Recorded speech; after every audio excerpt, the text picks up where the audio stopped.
Darwin's ghost definitely resides in this piece. The Ascent of Man pays homage to the surprise and awe evoked by larger-than-life museum dioramas, and natural history museums in particular, while prompting us to examine the tropes at work in such exhibitions.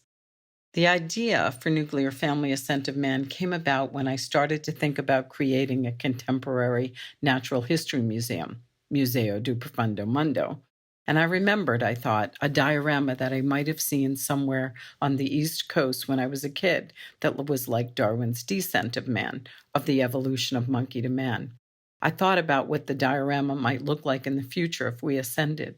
What world might a family of the future be living in? The title, of course, like many of my titles, is a double entendre, which might give a hint as to what I'm thinking about here. Deciding on costumes for the figures was a long process, and one day, after trying knitting, crocheting, etc., I looked down on the floor where I was getting the figures ready to paint, and I saw the bubble wrap that they had been wrapped in.